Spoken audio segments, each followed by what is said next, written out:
根據統計，威尼斯係全歐洲商坡了交通密度最高嘅地方，有20732平方公里嘅土地땅，但像博順灣轉嘅商坡是高達641處，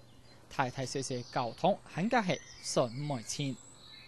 威尼斯人對歷史建築嘅重視，從喺後背兩棟從1220年起到以下，將近有800年歷史嘅 Landorf Cathedral 是看得出來。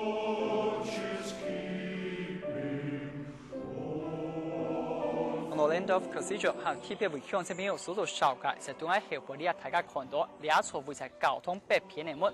兩座門因為亨利七世亞述，也是 Jasper Tudor 對1885年之間，彈弓所判兩座交通做禮物用嘅，道理啊係維持到一般上。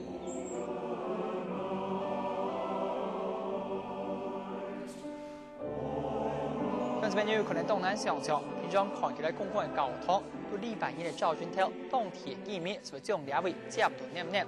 大家說好那年聖經，為對兩位土國之家平安嘅造成。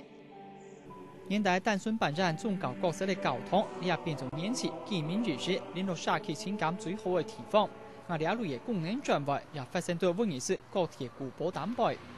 從而本來係要復回自面嘅堡壘，你也大體都變做咧個人講景點。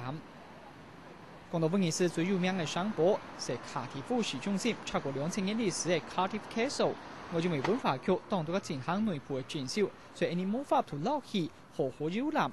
好的卡提夫嘅古堡也唔算少，會在室外嘅風色商坡 Castle Cork 是要當高嘅個人國家區。從1881年起到以下 Castle Cork 因為佢建築本身規劃都係石頭所做嘅，所以建築體保持到當完全，太自然嘅威力並冇對佢造成乜嘅破壞。也就是講，鄉親朋友你也來到兩位，係你看得到現代主義所起嘅用嘅。外貌完全大體係因為冇戰亂嘅破壞，不過威尼斯人對古蹟嘅保存所追求嘅係內外一致。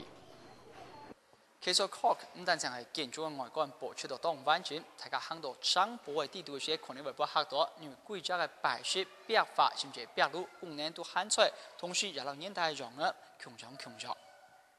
到嚟威尼斯，隨時都有文化做得品味，慢慢都有古蹟做得欣賞。當年觀光業所創造超過新台幣2000億嘅商機，亦都有勞動市嘅功勞，也做唔得忽視。以上係記者馮任山，此為我們詳細嘅對認歸威尼斯所做嘅採訪。